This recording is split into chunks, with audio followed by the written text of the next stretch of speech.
Ba, Adrian? Lumabas ka na nga ng kwarto ko. Ang ingi-ingi niyang cellphone mo eh.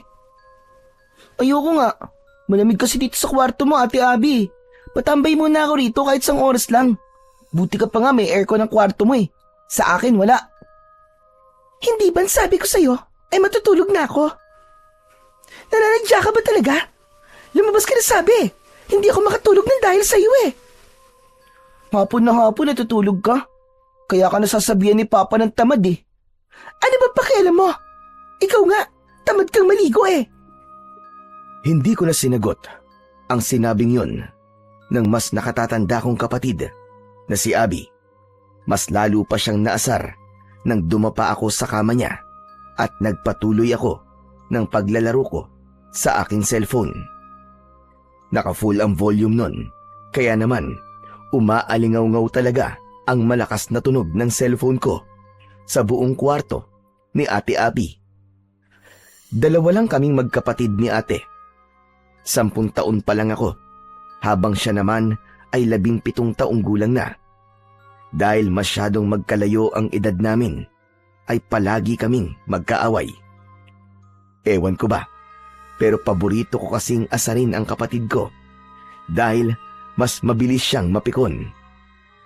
Nagulat ako nang bigla akong sinipa ni Ate Abby. Kahit hindi malakas ang pagsipa niya, ay umiyak ako ng malakas. Aray! Aray ko, ang sakit ng tagiliran ko! Lagot ka, isusumbong kita kay Papa! Naninipa ka bigla! Ang arte-arte mo! Hindi naman malakas ang sipa ako sa'yo. Gusto mo ba lakasan ko pa para mas masaktan ka lalo?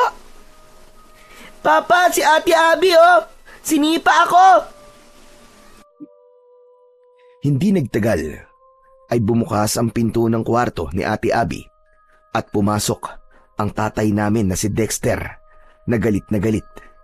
Mas nilakasan ko ang pag-iyak ko para ako ang kampihan ni Papa. Yun kasi ang madalas kong ginagawa at sa huli ay ang kapatid ko ang napapagalitan. Ano na namang iniiyak mo, Adrian? Ang lakas-lakas ng boses nyo. Hindi ba sabi ko kapag ganitong oras na, ay wag na kayo mag-iingay dahil nagtatrabaho pa ako? Si ate po kasi, sinipa niya po ako sa tagiliran, sobrang sakit po. Parang nabalian po yata ako ng 3 ribs. Aray, ang sakit-sakit. Sinungaling! Talagang nabilang mo pa kung ilang ribs ang nabali sa'yo ha? Saka mahina lang naman ang pagkakasipa ko sa'yo ha? Ang OA mo talaga. Maniwala po kayo sa akin, Papa. Sobrang sakit po talaga ng sipa sa akin ni ate. Tingnan niyo oh, namumula pa nga oh. Dapat lang sa'yo na sipain ka. Kanina pa kita pinapalis sa kwarto ko kasi matutulog na ako. Pero ayaw mo. Tapos ang ingay-ingay pa yung cellphone mo. May sarili ka namang kwarto, di ba? Eh, walang aircon dun eh. Gusto ko rito kasi may aircon. Papa, hindi ba sabi niyo po, hindi po kami dapat magsakitan kasi magkapatid po kami? Pero sinipa po ako ni ate. Tumahimik ka na nga dyan, Adrian. Akala mo ba, hindi ko alam na nagkukunwari ka lang, na sinaktan ka ng ate mo para siya ang pagalitan ko? At ikaw naman, Abby, hindi ka ba pwede magpasensya sa kapatid mo? Baka nakakalimutan mong mas matanda ka kaysa sa kanya. Papa, kilala niyo po yung si Adrian. Sobrang kulit po niyan. Kahit anong pagtitimpi ang gawin ko dyan, ay talagang mauubusan ako ng pasensya sa kakulitan niya. Adrian, sige na. Lumabas ka na ng kwarto ng ate mo. Doon ka na lang sa sala at mas presko doon. Pero Papa... Lalabas ka ba o kukunin ko yung cellphone mo at 1 linggo mo yang hindi magagamit? Sige, mamili ka. Ano ba yan? Ang daya-daya naman. Bakit kasi hindi niyo palagyan ng aircon ng kwarto ko para hindi na ako nagpupunta dito sa kwarto ni ate kapag mainit eh. Saka na kapag may naipon na ako. Huwag ka nang maraming sinasabi. Lumabas ka na! Labag sa kalooban ko na lumabas ako ng kwarto ni Ate Abby. Masama ang loob ko dahil hindi ako kinampihan ni Papa sa pagkakataon na yon. Wala na akong nagawa kundi ang magpunta sa sala.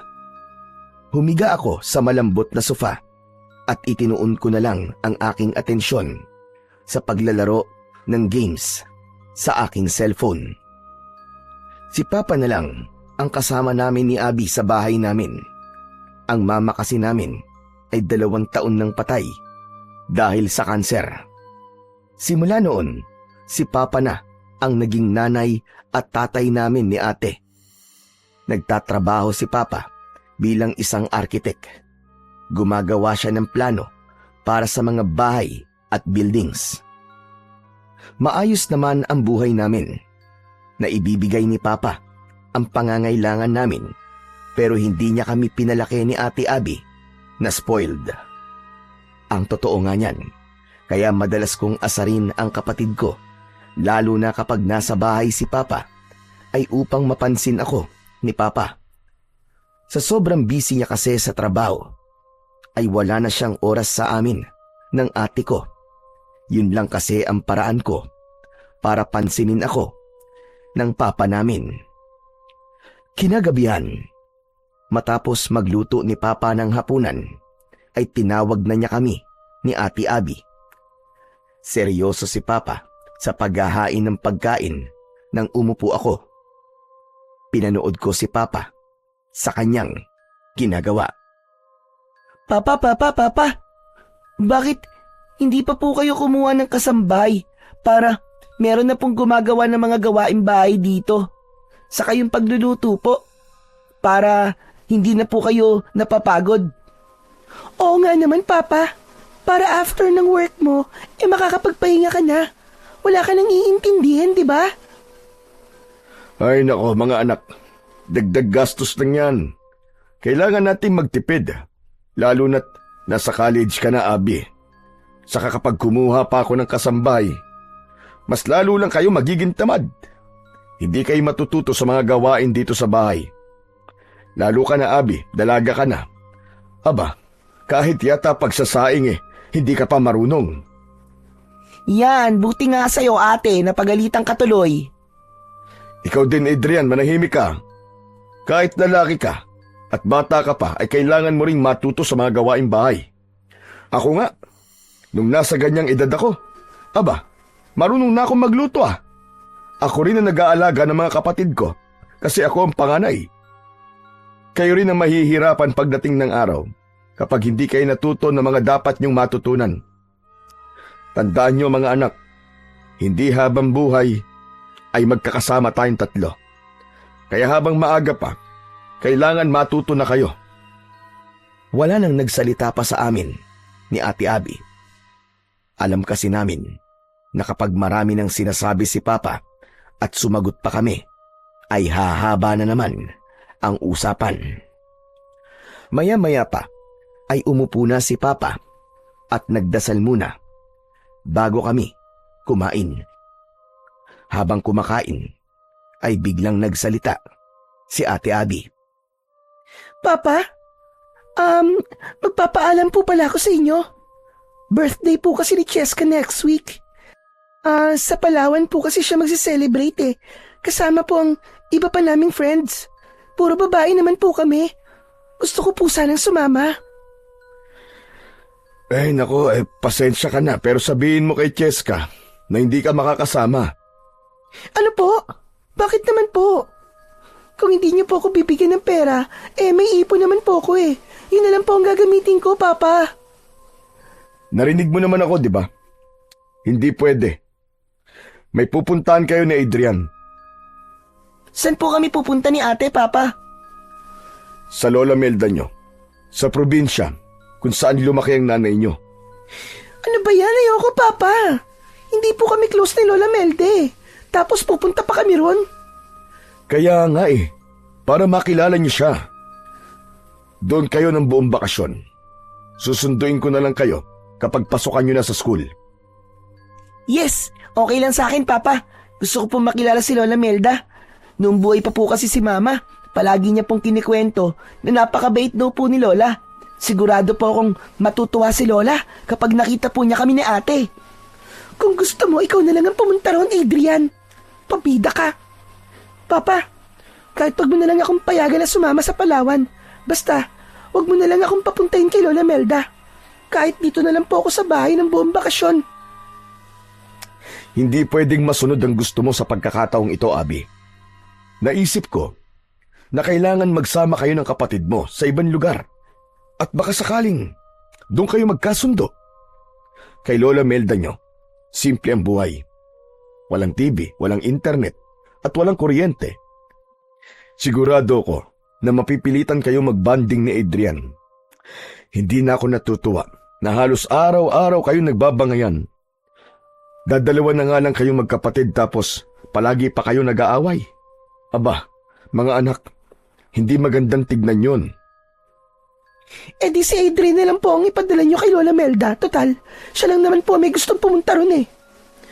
Basta, buo na ang desisyon ko. Isa pa, ayaw mo bang makilala ang lola mo?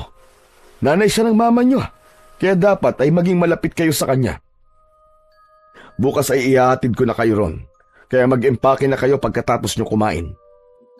Papa, sa akin po wala naman pong problema eh. Maganda nga po yun kasi makakapunta po ako sa ibang lugar. Wala rin po akong pakialam kahit wala pong kuryente ron at internet. Nagsalita ang konting init ay sumisiksik sa kwarto kung may aircon. Alam mo ba ang ibig sabihin kapag walang kuryente ha? Ibig sabihin, walang aircon, walang electric fan. Hindi na kailangan ng electric fan o aircon sa lugar ng lola nyo. Mataas ang kinaroroonan ng baryo nila, kaya malamig doon kahit summer. Magiging komportable kayo ron. Naisama na ako ron ng nanay nyo ng isang beses, kaya alam ko yan. Natawa ako sa naging reaksyon ni Ate Abby. Kulang na lang ay malukot ang mukha niya sa sobrang pagsimangot niya. Sa akin naman ay ayos lang talaga na pumunta kami kay Lola Melda. Marami kasing naikwento sa akin si Mama tungkol kay Lola Melda. Ang sabi niya ay napakabait ni Lola Melda kasi kahit hindi siya nito totoong anak, ay inalagaan at itinuring siya nito na parang tunay nitong anak. Kung hindi raw nakita ni Lola Melda si Mama sa gubat, ay malamang hindi nabuhay si Mama at wala rin kami ni Ate Abby sa mundo. Pagkatapos naming kumain, ay excited akong nag-empake ng mga dadalhin ko sa pagpunta namin kay Lola Melda sa probinsya. Natulog ako ng maaga dahil ang sabi ni Papa ay madaling araw daw kami babiyahe. Makalipas ang ilang oras ay ginising na ako ni Papa. Naligo na ako at inilagay na namin ni Ate Abby ang mga gamit namin sa likod ng kotse. Hindi nagtagal ay bumiyahe na kami. Nasa backseat si Ate Abby habang ako naman ang katabi ni Papa sa unahan. Abby, tipirin nyo ni Adrian yung allowance na ibinigay ko sa inyo ha. Matuto kayo mag-budget ng pera. Pwede bang wag na tayong tumuloy? Hindi ko alam eh. Para bang bigla akong kinabahan. Hala si ate, ang daming dahilan. Papa, nag-iinarte na naman si ate oh, palagi nalang ganyan yan. Hoy, tumigil ka. Hindi ako nag-iinarte, no? Sa kinakabahan talaga ako eh. Ano magagawa ko? Paepal ka. Normal lang nakabahan ka, Abby. Pero sigurado ako na magiging maganda ang kalalabasan ng pagbabakasyon nyo sa Lola Melda nyo. Matutuwa yun kapag nakita niya kayo. Saka, napakabait niya, kaya makakasundo niyo siya.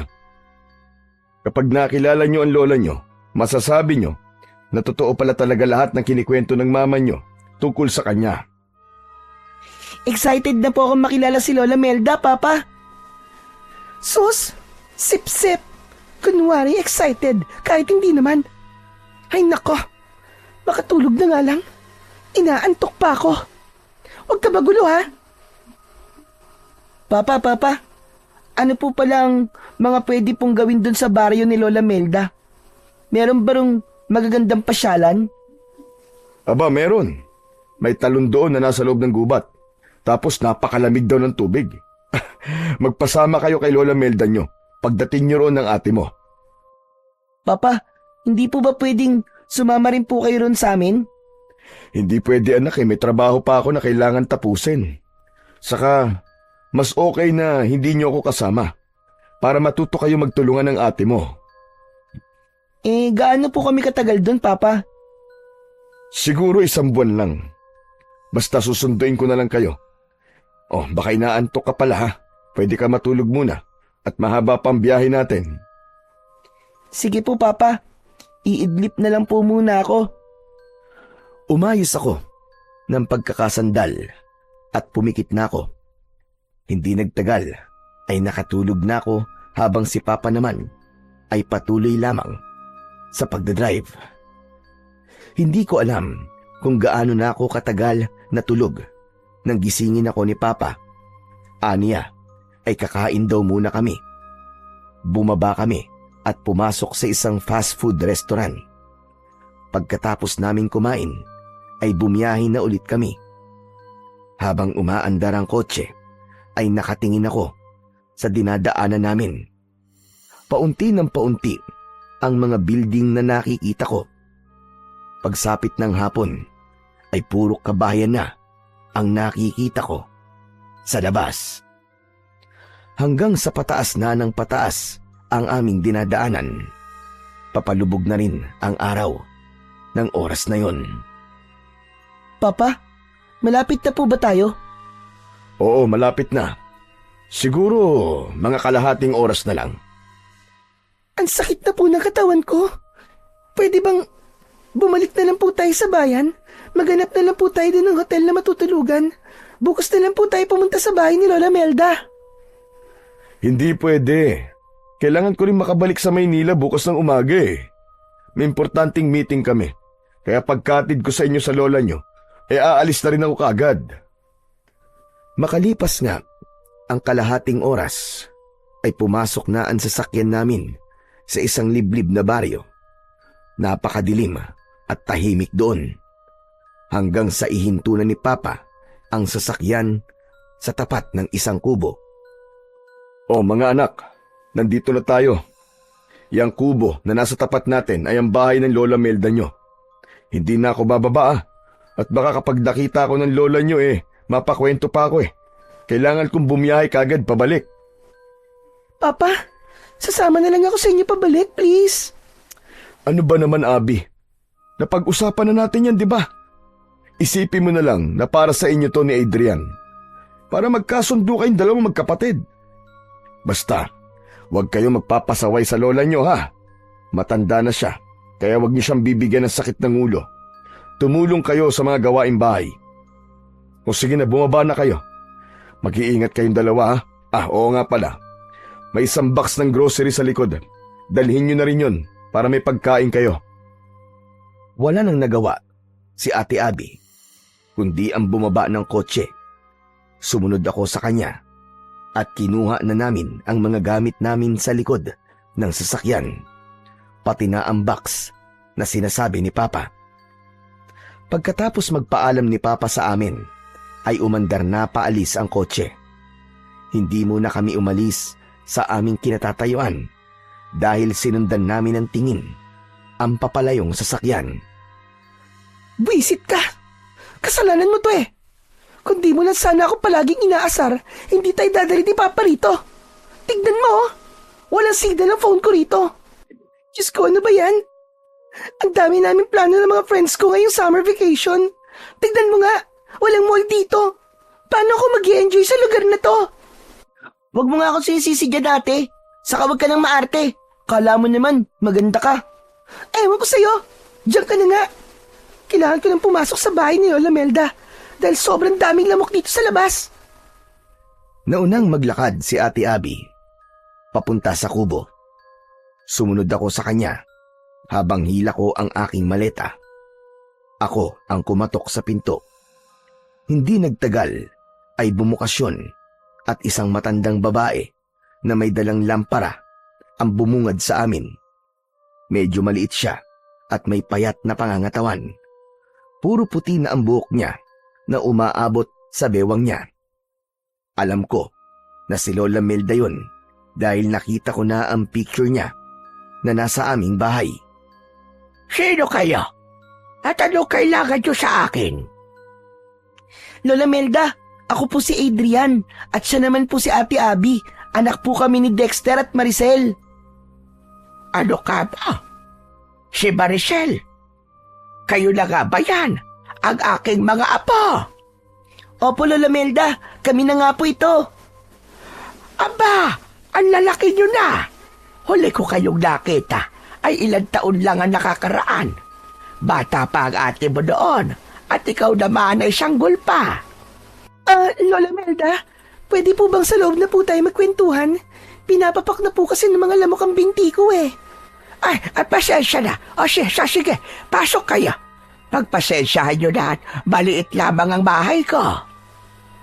Tuluyan ng binuksan ni Lola Melda ang pinto.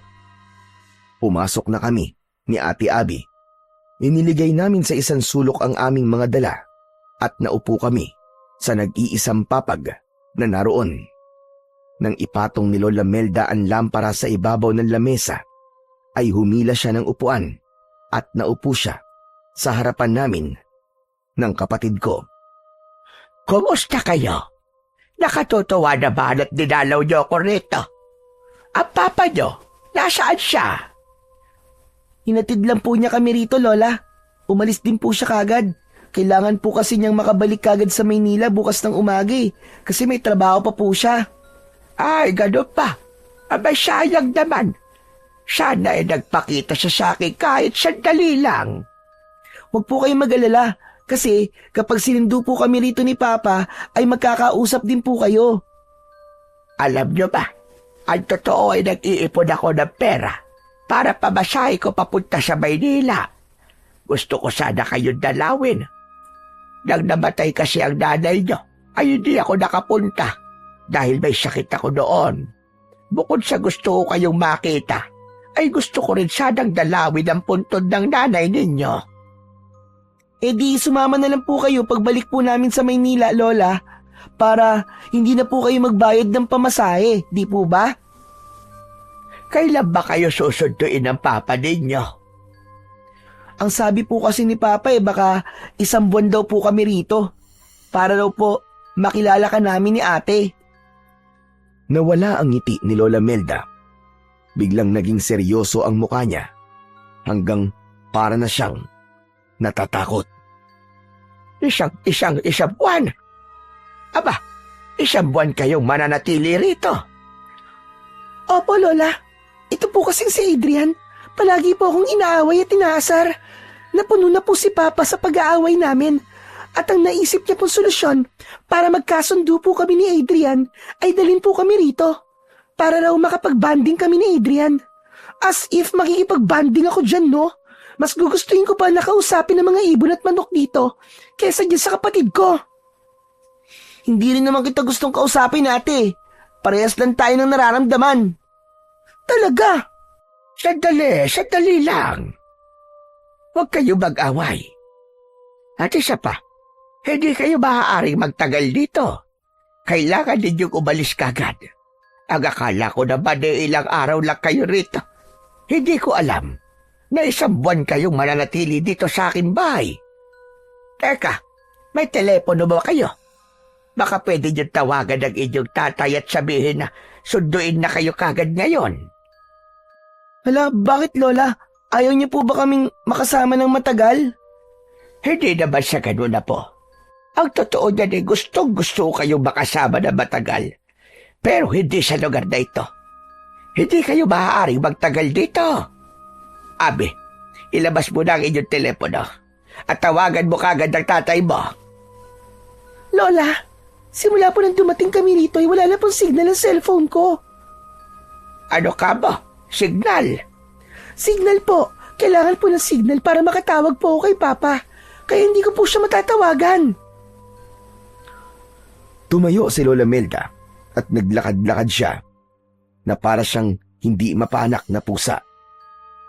Nagkatinginan kami ni Ate Abby. Nagtaka ko sa ikinikilos ni Lola. Hindi ko maintindihan ang sinabi niya na gusto niya kaming makasama ng matagal pero hindi sa lugar na yon. Tahimik lang kami ng ate ko. Maya-maya pa ay tumigil na sa paglalakad si Lola Melda. Kung ganon, ay wala na pala tayong magagawa, kundi ang hintayin na sunduin kayo ni Dexter. Pero napakatagal lang 1 buwan. May magiging problema po ba kung magtatagal po kami rito, Lola? Malaki. Malaki ang magiging problema. Kung gusto niyo po, aalis na po kami bukas. May pera pong ibinigay si Papa sa akin. Yun po ang gagamitin namin ni Adrian na pamasahe pabalik sa Maynila. Wala sasakyan na pumapasok dito para magatid palabas ng lugar na ito. Kung maglalakad naman kayo, ay hindi rin maaari dahil aabutin kayo na napakahabang oras. Sa tingin ko, ay wala na tayong magagawa kung di manatili kayo rito hanggang sa sunduin kayo ng tatay nyo. Pero bukas na tayo mag-usap.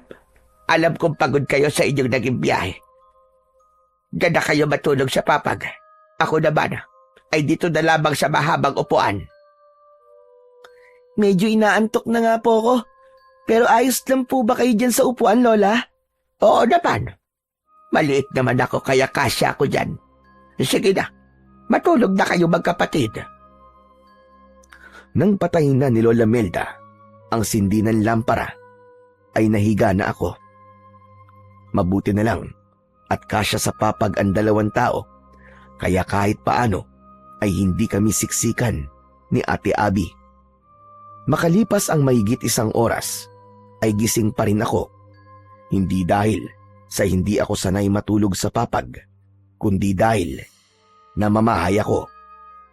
Kahit anong posisyon ang gawin ko sa paghiga, ay hindi ako dinadalaw ng antok. Hanggang sa nasiko ko ang braso ni Ate Abby nang dahil sa kalikutan ko. Ano ba, Adrian? Bakit ba ang likot-likot mo? Maliit na nga tong higaan para sa ating dalawa. Hindi ka pa mapakali dyan. Paano? Hindi kasi ako makatulog, ate. Pumikit ka para makatulog ka. Hindi yung ang likot-likot mo dyan. Tapos pati pagtulog ko, naiistorbo mo. Buti nga ikaw, nakatulog na eh. At kinising ako ng kalikutan mo. Bakit? Kasalanan ko ba kung hindi ka makatulog? Isa pang likot mo dyan, ha? Papalabasin talaga kita. Tumalikod na si Ate Abby pagkatapos niyang sabihin sa akin yon. Pinilit ko na lang na matulog. Pumikit ako, pero wala pang 1 minuto ay may narinig akong kakaibang ingay sa labas. May mga nagsisigawan, pero hindi ko alam kung bakit ba sila sumisigaw. Sinundan yon ng napakahabang alulong ng mga aso. Hindi pa rin natapos dahil nakarinig din ako ng malakas na pagaspas ng mga pakpak. Ang unang pumasok sa isip ko ay baka maraming malaking ibon sa baryong yon. Nang tumahimik na ang paligid, ay unti-unti na akong tinamaan ng antok. Hindi nagtagal, ay tuluyan na akong nakatulog ng mahimbing. Kinabukasan ng umaga, ay nauna akong nagising kay Ate Abby. Nakita ko si Lola Melda na nagtitimpla ng kape. Nagising na rin si Ate Abby at agad siyang sumimangot. Aray, ang sakit ng likod ko. Pasensya na. Alam ko na sanay kayo sa malambot na higaan. Wala kasing kutsyon dito sa bahay ko. Huwag niyo pong pansinin si ate, Lola Melda. Talagang maarte lang po yan eh, saka reklamadora pa. Kaya nga po palagi po siya napapagalitan ni Papa eh. Sa masakit ang likod ko eh. May magagawa ba ako? Pakialamero ka. Hay nako, mukhang tama nga ang sinabi niyo. Palagi kayo nag-aaway na magkapatid. Magmumug na kayo doon sa batalan at saluhan niyo na ako rito sa almusal. Lola, what's batalan? Ang arte talaga nito. Batalan lang, di mo pa alam. Lababo yun. Kung saan naguhugas ng pinggan. Wala bang subject na Pilipino nung elementary at high school ka, ate? At hindi mo alam kung ano ang batalan? Bakit ba? Sa hindi ko alam eh. Hindi na ako sumagot. Nauna na akong nagpunta sa batalan para maghilamos at magmumog. Sumunod si Ate Abby sa akin at pagkatapos ay magkasabay na kaming naupo sa hapagkainan. Ipinagtimpla ko na kayo ng kape. Kung kulang sa tamis, ay dagdagan nyo na lang ng asukal. Pagpasensyahan nyo na lang at kabote ang ating almusal. Ayos lang ba yun sa inyo? Ayos lang po sa akin, Lola. Hindi naman po ako mapili pagdating po sa pagkain eh. Lola, wala po ba kayong pancake o bacon? Yan po kasi madalas na niluluto ni Papa para sa amin tuwing breakfast. Hindi ka ba marunong makaintindi, ate? Kamote nga lang ang almusal natin. Talagang naghahanap ka pa ng wala. Kahit sinigang na kanin po, Lola, tapos itlog, tapos yung sinagag po ay maraming bawang na toasted. Bawang? Abay walang bawang sa baryong ito. Pati na rin asin. Ano? Seryoso po ba yan? May lugar po bang walang bawang at asin? Meron. Dito sa lugar na ito ay ipinagbabawal ang bawang at asin. Bakit po, Lola? Ano po bang meron sa bawang at asin? At ipinagbabawal po yun dito. Huwag kayong magtanong. Kumain na muna tayo at lalamig na ang kape nyo. Hindi na ako nagsalita at kumuha na ako ng isang kamote. Binalatan ko yon, saka ko kinain. Pero habang kumakain ako, ay hindi naalis sa akin ang pagtataka kung bakit walang bawang at asin sa baryo ni na Lola Melda. Maya-maya pa ay napansin ko na nakasarado ang bintana at pinto, kaya pala medyo madilim sa loob. Napansin din yon ni Ate Abby at siya na ang nagsabi nun kay Lola Melda. Wait lang po bubuksan ko lang po ang pinto at bintana para lumiwanag. Wag! Nagtatakang nagkatinginan kami ni Ate Abby sa pagsigaw na yon ni Lola Melda. Ang ibig ko sabihin wag mo na buksan. Masyadong maraming langaw sa labas. Baka pumasok dito sa loob. Ganun po ba? Sige po, hindi ko na lang po bubuksan. Siguro ngayon ko na dapat sabihin sa inyo ang patakaran ko sa bahay ko. Kailangan ninyo sundin ang lahat ng sasabihin ko at huwag na kayong magtanong. Para rin naman sa inyo ang mga patakaran na sasabihin ko. Una, hindi kayo pwedeng lumabas. Hindi kayo pwedeng makita ng ibang tao. Sa madaling salita, dito lang kayo sa loob ng bahay. Lalong-lalo na sa gabi. Hindi kayo maaaring lumabas. Pangalawa, kahit na anong marinig nyo sa gabi, ay huwag niyong papansinin. Huwag kayong sisilip sa labas. At kung may makikita kayong kakaiba, huwag nyo rin pansinin. At ang panghuli, ayokong magtatanong kayo ng kung ano-ano dahil wala kayong sagot na makukuha sa akin. Gawin nyo ang lahat ng sinabi ko at magiging ligtas kayo sa lugar na ito. Wait lang po, Lola. Ibig po bang sabihin ay hindi kami makakapamasyal ni Adrian? As in, dito lang po kami sa loob ng bahay sa loob ng isang buwan? Ganon na nga. Hindi kayo maaaring lumabas. Pero ang boring naman po nun. Buti po sana kung may TV kayo rito o kaya internet connection. Pero wala Anong gagawin namin dito?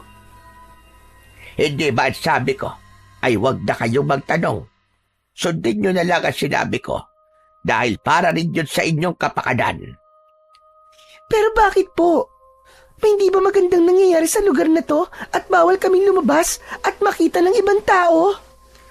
Gaya na sinabi ko, Abe, huwag na kayong magtanong. Sige na. Tapusin nyo na ang pagkain nyo.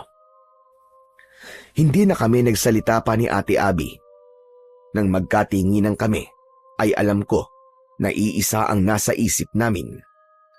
Nagtataka kami sa mga patakarang sinabi ni Lola Melda. Hindi ko akalain na sa loob ng isang buwan ay doon lang kami sa loob ng bahay niya.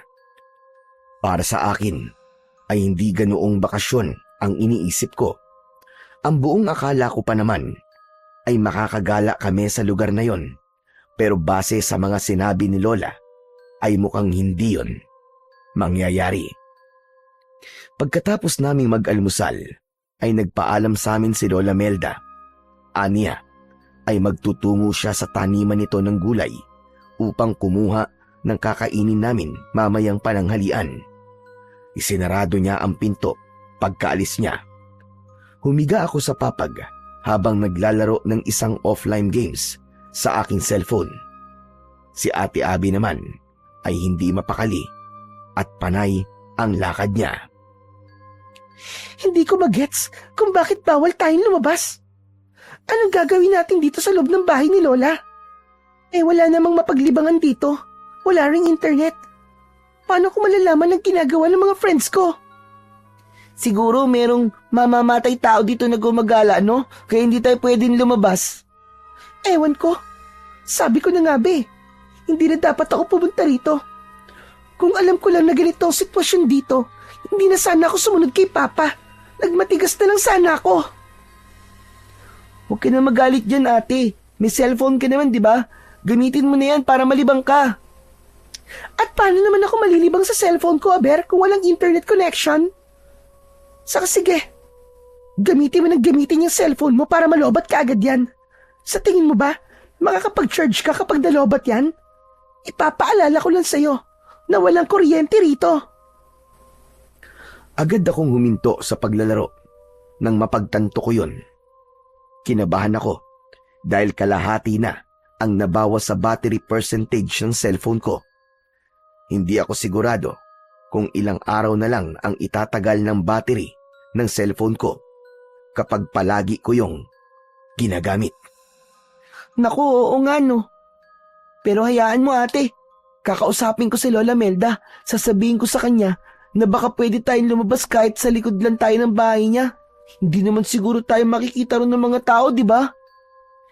Isa pa yan sa hindi ko maintindihan kung bakit hindi tayo pwedeng makita ng ibang tao. Walang sense yung mga patakaran niya. Tama ka dyan, ate. Saka, nagtataka rin ako kung bakit biglang nagbago ang mood ni Lola nang malaman niya na 1 buwan tayo rito, di ba?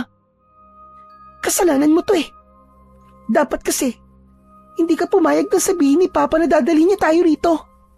Masyado ka kasi pabibo kay Papa Kung sumang-ayon ka lang sana sa akin at dalawa tayong tumutol sa gusto ni Papa, baka mas nakinig siya sa atin. Hindi ko naman kasi alam na ganito ang mangyayari, ate. Sa totoo lang, okay lang sa akin na walang internet at kuryente. Akala ko makakagala tayo rito. Pero hindi pala. See? Akala mo kasi ay palagi ako nag-iinarte. Mas matanda ako sa'yo, no? Kaya mas marami akong alam kaysa sa'yo. Saka, hindi ba sinabi ko na bago tayo umalis, kinakabahan ako? Tama pala ang kutob ko. Hindi pala talaga dapat tayo tumuloy dito. Ewan ko ba kasi dun kay Papa kung bakit gustong-gusto niya makilala pa natin si Lola Melda.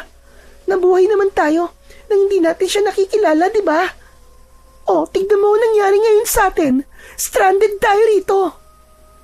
Ate, huwag ka naman magsalita ng ganyan.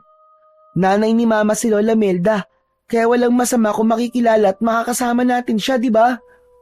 Anong nanay yung sinasabi mo? Hindi naman totoong nanay ni Mama si Lola Melda. Technically, hindi natin siya kaano-ano. Nagulat kami ni Ate Abby nang biglang bumukas ang pinto at pumasok si Lola Melda.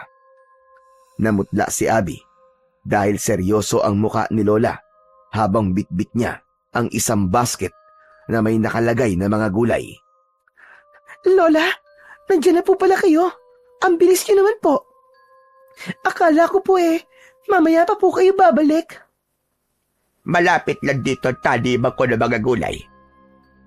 Akala niyo ba ay magtatagal ako ron? Kaya kung ano-anong pinag-uusapan yung dalawa. Si ate lang po ang kung ano-ano po ang sinasabi. Anong ako lang? Narinig ko mga sinabi mo, Abby. Tama ka. Hindi nga ako ang totoong nanay ni Maricel. Pero kahit hindi ko siya kadugo, ay itinuring ko siya na parang nanggaling sa akin. Kung buhay lang sana nanay niyo, siya mismo magpapatunay nun. Naniniwala naman po ako sa inyo, Lola. Madalas po kayong ikwento sa amin ni Mama nung buhay pa po siya. Wala po siyang nasabing hindi maganda tungkol sa inyo. Kaya nga po nang sabihin po ni Papa na pupunta kami rito ni ate, ay pumayag po kagad ako. Si Ate Abby lang po talaga ang kung ano-anong sinasabi tungkol sa inyo Talagang nilaglag mo ako Okay. Naniniwala naman po ako mabait kayo, Lola Pero ang hindi ko talaga maintindihan ay kung bakit kailangan dito lang kami sa loob ng bahay. Nagpunta po kami rito para magbakasyon at hindi maging parang preso. Mas ligtas kasi kayo rito sa loob. Maniwala kayo. Para rin sa inyo ang mga sinasabi ko. Sundin niyo na lang ako para walang masamang mangyari sa inyo. Eh bakit nga po bawal kaming lumabas? Ano po bang meron sa labas? Huwag na kayong magtanong. Gawin niyo na lamang ang sinasabi ko.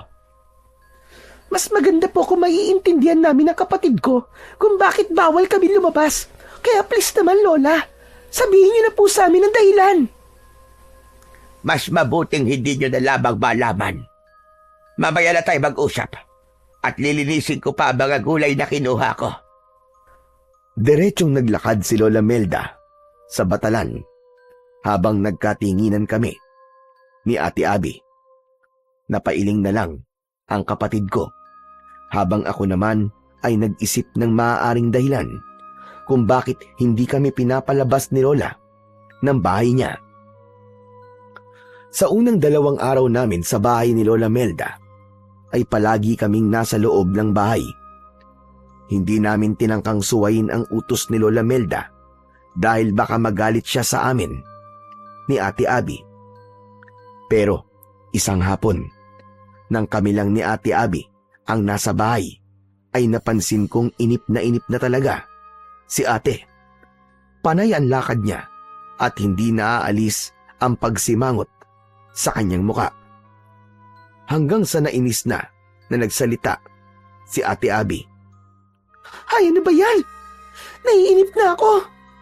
Wala na akong ibang nakikita kundi ang 4 na sulok ng bahay na ito at ang nakakabwisit mong mukha, Adrian. Ako rin naman eh. Nabibwisit na ako sa mukha mo, ate. Palagi ka kasing nakasimangot. Sino bang hindi sisimangot?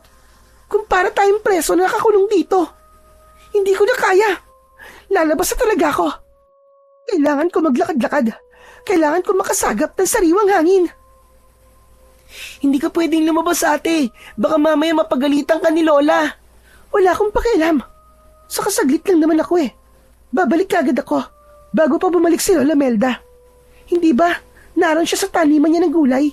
For sure, matatagalan siya bago makabalik. Naku, bahala ka nga sa buhay mo, Ate Abby. Basta kapag nalaman ni Lola na lumabas ka at napagalitan ka, huwag mong sasabihin hindi kita pinigilan, ha? Whatever. Wala rin akong pakialam kahit pagalitan ako ni Lola. Diyan ka na nga. Buisit ka. Hindi ko na pinigilan pa si Ate Abby nang buksan niya ang pinto at lumabas siya ng kubo. Hindi man lang niya isinarado ang pinto. Lumapit ako ron para isarado. Pero nang isasarado ko na sana ang pinto, ay may nakita kong isang batang lalaki na may dalang saranggola na tumatakbo. Nakakaingit naman yung batang yun. Mabuti pa siya nakakapaglaro. Bakit kasi ayaw kaming palabasin ni Lola eh? Yung bata nga na yun nasa labas. Mukhang hindi naman delikado sa labas eh. Habang sinusundan ko ng tingin yung batang may dalang saranggola, ay mas tumindi ang inggit ko sa kanya. Hanggang sa naisipan kong sundan yung bata para samahan ko siyang magpalipad ng saranggola. Lumabas ako at pagkatapos kong isarado ang pinto, ay patakbo kong sinundan ang bata. Kahit mas maliit sa akin yung bata, ay napakabilis niyang tumakbo. Pumasok siya sa gubat, pero nakasunod pa rin ako sa kanya. Hanggang sa mabilis na nawala sa paningin ko ang bata. Luminga-linga pa ako sa paligid. Pero, hindi ko na siya nakita. Hala, nasaan na siya nagpunta? Nasaan na yung batang yun? Grabe, ang bilis naman niyang tumakbo. Bigla siyang nawala. Napakamot ako sa likod ng aking ulo, pero hindi pa rin ako sumuko na hanapin yung bata.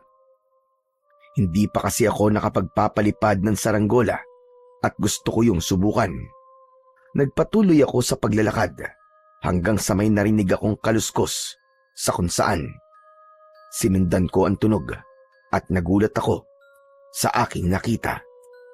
Nakita ko ang batang lalaki na kinakain ng lamang loob ng isang baboy ramo. Puno ng dugo ang kamay at bibig ng bata. Para siyang gutom na gutom at sarap na sarap kahit hilaw ang kinakain niya. Hindi ako nakagalaw sa aking kinatatayuan. Dahil sa sobrang pagkabigla, nagulat ako nang mula sa likod ko ay may kamay na tumakip sa aking bibig. Hinila ako ng taong yun palayo. Sinubukan kong makawala pero mas malakas sa akin ang taong yun. Binalot ako ng takot. Gusto kong sumigaw pero hindi ko magawa. Nang nakalayo na kami sa bata, ay saka lang ako pinakawalan ng taong humila sa akin. Sisigaw sana ako pero pagharap ko ay nakita ko si Lola Melda. Bakas sa mukha niya ang galit. Lola, ikaw pala. Akala ko kung sino na eh. Umuwi na tayo at doon tayo mag-uusap. Pero Lola, yung bata po. Yung bata. Hindi ka ba talaga marunong makinig? At sabi ko ay sa bahay na tayo mag-uusap. Nauna nang naglakad si Lola Melda at wala na akong nagawa kundi ang sumunod sa kanya. Napansin ko na nagmamadali ang lola ko sa paglalakad at halos hindi ko siya masabayan. Pagdating namin sa bahay ay naroon na si Ate Abby at kumakain siya ng suman. Buti naman at nakita mo siya, Lola. Salamat naman at ligtas ang kapatid ko. Adrian, hindi ba't sabi ko sa iyo ay hindi kayo pwedeng lumabas? Ganun ba kahirap ang pinapagawa ko sa inyong magkapatid? Kasi po Lola, nakita ko po yung bata na nagpapalipad po ng saranggola. Nainggit po ako sa kanya kaya sinundan ko siya eh. Kahit na, hindi ka pa rin dapat lumabas. Ganyan ba kayo pinalaki ng tatay nyo? Hindi kayo marunong sumunod sa sinasabi na mas nakatatanda sa inyo? Sorry na po Lola. Pero bakit ako lang po ang pinapagalitan nyo? Lumabas din naman po si Ate Abby ah. Hoy, huwag kang sinungaling. Hindi ako lumabas, no? Di ba, Lola? Nang dumating po kayo dito, nandito po ako. May pasalubong pa nga po kayong suman eh. Hala, ikaw ang sinungaling ate. Lola, si ate po na unang lumabas. Sumunod lang po ako sa kanya, maniwala po kayo sa akin. Sinungaling yan, sinungaling. Tama ang ate mo. Dumating ako nandito siya. At sabi niya sa akin, ay ikaw lang ang lumabas. Pinigilan ka pa nga raw niya, pero hindi ka nagpapigil. Matalim kong tinignan si Ate Abby. Doon ko na-realize na bago nakauwi si Lola Melda ay nagawa ng bumalik ni ate sa bahay. Kaya inakala ni Lola na hindi siya lumabas hanggang sa naalala ko yung batang nakita ko sa gubat. Pero Lola, yung ano po, yung batang nakita ko po sa gubat. Bakit po siya kumakain ng baboy damo? Tapos, hilaw pa po yung kinakain niya. Ganito po ba sa lugar niyo, Lola? Kumakain po ng hilaw na karne ang mga tao. Ano ba sinasabi mo, bata ka? Wala naman ako nakitang bata sa gubat na kumakain ng baboy ramo. Ano? Paanong wala po, Lola Melda? Nasa harap lang po natin yung bata kanina, di ba? Hay nako, kung ano-ano tumatakbo sa imahinasyon mo. Iniiba mo lang ba ang usapan para mawala ang galit ko sa'yo? Hala sige, diyan na muna kayo at magsisibak lang ako ng kahoy sa labas. Sana naman ay ito na ang huling beses na susuwayin mo ako. Naiintindihan mo ba, ha Adrian? Opo, sorry na po ulit. Matapos yun, ay lumabas na si Lola Melda. Nang kami na lang ni Ate Abby ang nasa loob ng bahay, ay pigil na tumawa si ate na parabang nang aasar. Sabi ko naman sa'yo, di ba? Babalik ako bago dumating si Lola Melda. Ikaw kasi, lumabas ka pa eh. Nahuli ka niya tuloy. Ang galing mo talagang magsinungaling ate, no? Grabe ka. Ginawa ko yon para hindi ako mapagalitan. Dapat kasi ginagamit mong utak mo kahit minsan lang. Pero teka, ano yung sinabi mo kanina na may nakita kang batang kumakain ng baboy ramo? Totoo ba yon? O gawa-gawang kwento mo lang? Ate, maniwala ka. Pexman crossed my heart. Totoong-totoo yun. Sinundan ko yung bata na may dalang saranggola. Pagpasok niya sa gubat, bigla siyang nawala. Tapos hinanap ko siya. Nang nakita ko ulit siya, ay kumakain na siya ng baboy ramo. Parang Siya pa nga mismo ang pumatay dun sa baboy damo na yun eh. Kasi puro dugo talagang kamay niya. Grabe ate, nakakatakot yung itsura niya. Kasi para siyang gutom na gutom at wala siyang pakialam kahit hilaw ang kinakain niya. Talagang nilantakan niya ate. Diyos ko, obvious naman na iniimbento mo lang yung kwento mo, no? Hindi ka panipaniwala. Sino naman kakain ng hilaw na karne, tapos bata pa? Alam mo, kung gagawa ka ng kwento, yung kapanipaniwala naman sana. Pero ate, nagsasabi ako na totoo. Hindi ako nag-iimbento lang, maniwala ka ate. Kahit nga si Lola hindi naniniwala sa'yo eh. Ako pa kaya? Bahala ka nga kung ayaw mo maniwala. Basta, nagsasabi ako na totoo. Maarting inirapan ako ni Ate Abby. Itinuon niya ang kanyang atensyon sa kanyang cellphone habang ako naman ay napaisip kung totoo o hindi ba ang aking nakita. Pero sa huli, alam ko sa sarili ko na hindi yun isang imahinasyon. Alam ko sa sarili ko na totoong totoo ang nangyari. Ang ipinagtataka ko lang ay kung bakit may batang kumakain ng hilaw na karne sa baryong yon. Kinagabihan, ginisang gulay ang inihain ni Lola Melda sa amin. Nang tikman ko yon, ay hindi ko naiwasan ang mapasimangot.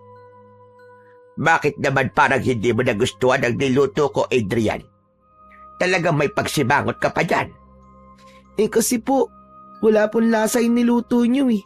Kahit po yung mga niluto nyo nung mga nakaraang araw, wala rin pong lasa. Talaga po bang wala po kayong asin sa baryong to? Hindi ba sinabi kong wala? Hayaan mo na at masustansya ang pagkain kapag walang asin. Saka, kulang po sa flavor ang mga luto niyo, Lola. Sorry po pero nagsasabi lang po kami ng totoo. Mas masarap po sana itong niluto niyo kung nagisa po muna kayo ng bawang. Iba po kasi talaga kapag may nilagay pong bawang sa ginisang gulay. Huwag na kayo magreklamo, magkapatid. Magpasalamat na lang kayo dahil meron kayo kinakain. Ang iba nga dyan ay nagugutom at nakukontento na lamang sa mga pagkaing nakikita nila sa basurahan. Nagsasuggest lang naman po kami, Lola. Kung ayaw ninyo ng luto ko, ay magbukas na lamang kayo ng dilata sa mga dala niyong pagkain. Wala namang problema. Sorry po, Lola. Hindi naman po namin iniinsulto ang luto niyo eh. Nagsasabi lang po kami ni ate kung paano niyo po ito mapapasarap. Ganyan luto na ang nakasanayan ko rito. Kaya magtiis kayo. Hindi na kami nagsalita pa ni Ate Abby. Naramdaman ko noong mga oras na yon na nasaktan si Lola sa mga sinabi namin tungkol sa luto niya. Kaya kahit walang lasa ang ginisang gulay na yon, ay kumain pa rin ako at ipinakita ko kay Lola Melda na nasasarapan ako sa pagkain, kahit ang totoo ay hindi. Pagkatapos ng hapunan, ay naghugas na kami ni ate ng mga pinagkainan namin. Si Lola Melda naman ay inayos na ang aming tulugan. Nang lumabas na si Lola Melda, ay doon ko na kinausap si Ate Abby. Ate, ano kayang dahilan kung bakit walang bawang at asin sa baryong to, no? Malay ko, dito ba ako nakatira para masagot ko yung tanong mo? Ang sungit-sungit mo naman. Nagtatanong lang naman ng tao eh. Hindi ko naman sagot okay? Pero sigurado ako na may malalim na dahilan kung bakit walang bawang at asin dito. Ano palang nangyari ate nung lumabas ka? Saan ka pala nagpunta nun? Wala naman. Nagdakad-lakad lang ako. Umuwi na kagad ako kasi ang sama ng tingin sa akin ng mga taong nakakita sa akin Para bang gusto nila akong saktan. Grabe, ang creepy nila. As in. Ibig sabihin, may nakakita sa'yo na ibang tao ate. Halaka, hindi ba ang sabi ni Lola ay hindi tayo pwedeng makita ng ibang tao sa lugar na to? Wala namang ginawa sa akin yung mga tao Bukod sa tinigdan lang nila ako na masama. Siguro, hindi lang sila sanay na makakita ng ibang tao rito. Kaya masasabi ko na OA lang si Lola sa pagbabawal sa atin na lumabas. Hindi naman ako sinaktan ng mga tao Ate, baka kasi Hindi sa mga tao tayo pinag-iingat ni Lola. Eh saan naman? Sige nga, sabihin mo. Ewan ko ate Pero simula nung nakita ko yung bata na kumakain ng baboy ramo, ay nagkaroon na ako ng masamang pakiramdam sa lugar na to. Kung pwede nga lang na umalis na tayo rito ngayon Aalis na kagad tayo Sa tingin mo ba makakaalis tayo kagad? Makakaalis lang tayo rito kapag sinundula tayo ni Papa. Saka ikaw kaya ang may gustong pumunta rito, di ba? Tapos ngayon, gusto mo nang umuwi? Ewan ko sa'yo. Ate, hindi ko kasi ini-expect na ganito ang lugar na to tapos ayaw pa tayong palabasin ni Lola. Akala ko kasi ay kagaya ito ng mga probinsyang napapanood ko sa TV. Yung bang maraming batang naglalaro sa labas, tapos pwede akong sumali sa kanila, maglalaro ng tagu-taguan, ng tumbang preso. Yung maraming pwedeng puntahan, gaya ng dagat o kaya bundok. Kahit nga yung talon na sinasabi ni Papa na nasa loob ng gubat, hindi pa natin napupuntahan kasi nga bawal tayong lumabas Naputol ang pag-uusap namin ni Ate Abby nang pumasok na si Lola Melda. Hindi kasi niya pwedeng marinig ang pinag-uusapan namin ni ate dahil baka kung ano pa ang isipin niya at magalit na naman siya sa amin. Mabait naman si Lola Melda pero parang napakarami niyang hindi sinasabi sa amin ng kapatid ko. Nang sumapit na ang 9:00 ng gabi ay humiga na kami. Hindi nagtagal ay nakatulog na kami ni Ate Abby. Makalipas ang ilang oras ay nagising ako dahil kailangan kong gumamit ng banyo. Kinapa ko ang posporo sa lamesa at sinindihan ko ang lampara. Dinala ko ang lampara sa banyo at nang natapos na akong umihi ay naglakad na ako pabalik sa papag. Sandali akong natigilan nang makita kong wala si Lola Melda sa mahabang upuan kung saan siya natutulog. Hindi ko alam, pero bigla akong kinabahan ng mga sandaling yon. Ganun pa man, inisip ko na lang na baka lumabas lang siya para magpahangin. Pinatay ko na ang sindi ng lampara at bumalik na ako sa pagkakahiga. Pero nahirapan akong makatulog. Lumipas pa ang 1 oras pero hindi pa rin bumabalik si Lola Melda. Hanggang sa nagdesisyon na akong gisingin si Ate Abby. Marahan ko siyang tinapik sa braso. Ate, gising! Ate, gising! Ano ba, Adrian? Bakit ba ang hilig mong mga abala na natutulog, Kasi ate, si Lola, kanina pa siya wala Pagising ko kanina, wala na siya tapos 1 oras nang nakalipas pero wala pa rin siya. Baka nasa taniman lang ng gulay yon. Matulog ka na lang dyan. Ikaw talaga napaka-istorbo mo. Pero hindi naman siya nagpupunta sa taniman ng gulay ng ganitong oras, ate. Madaling araw na kaya. Di baka nagpapahangin? Baka hindi siya makatulog, kaya naglalakad-lakad siya. Hindi, ate. Kinakabahan kasi ako Baka kung ano na nangyari kay Lola. Hanapin kaya natin siya sa labas. Ayoko nga. Kung gusto mo, ikaw na lang. Total, ikaw naman na nakaisip. Wala ka talagang pakialam kay Lola, no? Kung ayaw mo akong samahan, ako na lang ang maghanap sa kanya. Bumaba ako sa papag at dire-diretso akong naglakad papunta sa pinto. Nang bubuksan ko na ang pinto, ay hinawakan ni Ate Abby ang braso ko. Oo na. Sasamahan na kita. Baka mamaya, kung ano pa mangyari sa'yo sa labas, paniguradong masisisi naman ako ni Papa.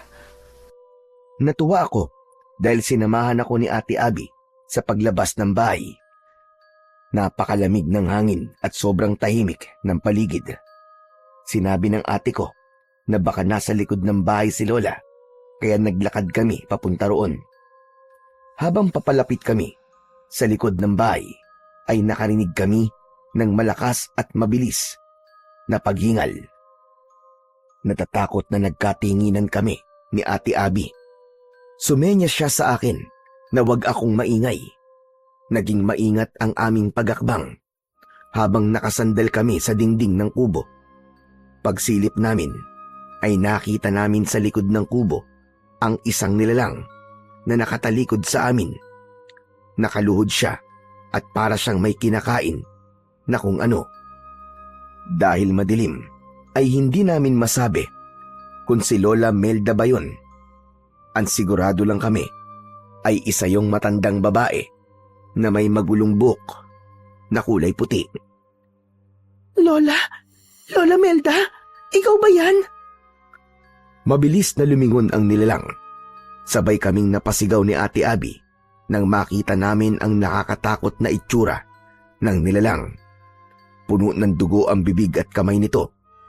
Matutulis ang kanyang mga ngipin at mabalasik ang kanyang muka. Para siyang isang halimaw na hindi namin maintindihan kung ano talaga siya. May hawak ang nilalang na patay na manok at yun ang kinakain niya. Hinawakan ni Ate Abby ang kamay ko at hinila niya ako pabalik sa loob ng kubo. Mabilis niyang isinarado ang pinto. Narinig namin ang mahaba at nakakatakot na pag-angil nang nakita naming nilalang. Napayakap kami sa isa't isa ni Ate Abby. Parehas kaming nanginginig sa sobrang takot.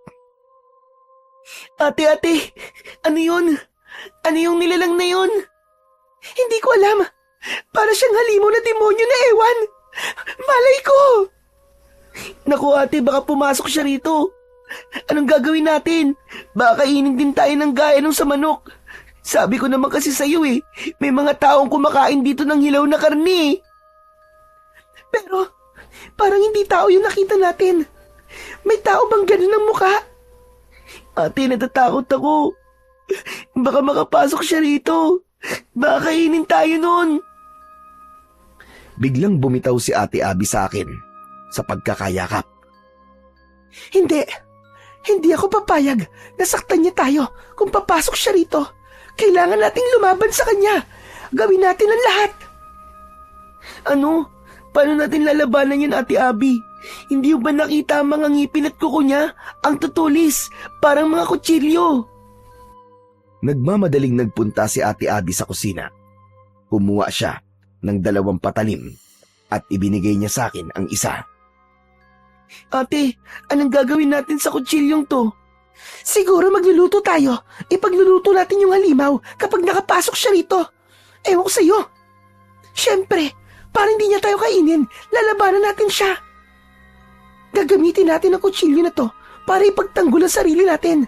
Kung kinakailangan patayin natin siya, ay papatayin natin siya. Pero ate, masama ang pumatay, di ba? Baka makulong tayo nun. Ayoko makulong. Kahit na ikaw ang papatayin, masama pa rin ba yun? Saka huwag ka mag-alala.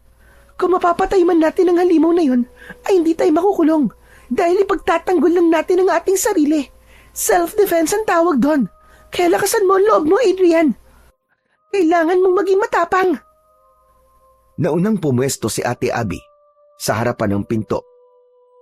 Tumabi ako sa kanya. Nanginginig pa rin ako nang dahil sa sobrang takot. Kahit malamig, ay tagaktak ang pawis sa aking muka. Maya-maya pa ay nakarinig kami ng yabag ng paa sa labas. Palapit yon ng palapit sa pinto. Tumigil ang yabag sa harap ng pinto, kaya maigpit kong hinawakan ng kutsilyo. Tinignan ko si Ate Abby. Hindi niya inaalis ang tingin sa pinto at nakatutok doon ang kutsilyong hawak niya. Hanggang sa bumukas ang pinto, sabay kaming napasigaw ni ate sa sobrang takot at gulat. Hoy! Ano't sumisigaw kayo dalawa? Ako ito! Sa sobrang tuwa ko na makitang ligtas si Lola Melda, ay tumakbo ko sa kanya at mahigpit ko siyang niyakap. Lola, buti na lang at buhay pa po kayo. Akala ko po kung ano na po nangyari sa inyo At bakit naman ganyan na sinasabi mong bata ka? Ano bang iniisip mo? Na mamamatay ako? Kasi po, nagising po si Adrian na wala kayo. Kaya po lumabas kami para hanapin kayo. Tapos Lola, may nakita po kaming parang halimaw sa likod ng bahay niyo. Nakakatakot po ang itsura niya. Para po siyang tao, pero sigurado po kami na hindi po siya tao. Ano ba sinasabi mo, Abi? At hindi kita maintindihan. At bakit kayo may hawak na kutsilyo? Natatakot po kasi kami, Lola Melda. Akala namin ipapasok dito yung halimaw na yun eh. Kaya ang sabi po ni ate, kailangan daw ipagtanggol namin ang aming sarili. Ay, nako. Kayo talagang magkapatid. Kung ano-ano na lamang ang nakikita nyo. Napakalakas talaga ng imahinasyon yung dalawa. Hindi po yun imagination, Lola. Nakita po talaga namin yung halimaw. Totoo po. Kumakain pa nga po siya ng manok eh. Nagsasabi po kami ng totoo, Lola Melda. Maniwala naman po kayo sa amin. Sigurado ako, nakakagising nyo lang nang nakita nyo at sinasabi nyong halimaw. Minsan kasi, kapag bagong gising ang isang tao, ay kung ano-ano ang nakikita niya. Hala, sige na. Ang mabuti pa ay bumalik na kayo sa pagtulog. Sige na, sige na. Pero Lola Melda, Adrian, ayaw nyo naman siguro na magalit ako, hindi ba? Sundin nyo na lang ako. Sige na, matulog na kayo uli. Bagsak ang balikat na bumalik ako sa papag para humiga. Isinarado na ni Lola Melda ang pinto at ibinalik niya ang mga kutsilyo sa kusina. Nang tumabi na si Ate Abby sa akin, ay pinilit kong matulog. Pero hindi ko magawa. Nasa isip ko pa rin kasi ang itsura nung nakakatakot na halimaw na nakita namin kanina. Natakot ako na baka hanggang sa panaginip ay makita ko siya. Pagsapit ng umaga, pagkatapos naming kumain ng almusal, ay umalis si Lola Melda para pumunta sa kanyang taniman. Kaya nagkaroon kami ng pagkakataon ni Ate Abby na mag-usap ng kaming dalawa lang. ate, sa tingin mo ba, ay imagination lang natin yung nakita nating halimaw kagabi? Ano ka ba, Adrian? Imposibleng imagination lang natin yun. Dalawa tayo nakakita eh. Pero kung ako, o kaya ay ikaw lang ang nakakita, posibleng imagination lang yun. Alam mo, nagtataka na talaga ako kay Lola. Parang palagi niya sinasabing hindi totoo ang mga kakaibang bagay na nakikita natin sa lugar na ito. Kaya nga ate, parang may mga hindi talaga sinasabi sa atin si Lola. Ano kaya yun? Doon pa lang sa walang bawang at asin sa lugar na ito ay nakapagtataka na talaga. Sana naman ay sunduin na tayo rito ni Papa. Pakiramdam ko, hindi na tayo ligtas dito. Bakit pa kasi tayo dinala dito ni Papa eh? Hindi niya siguro alam ang mga kakaibang nangyayari rito.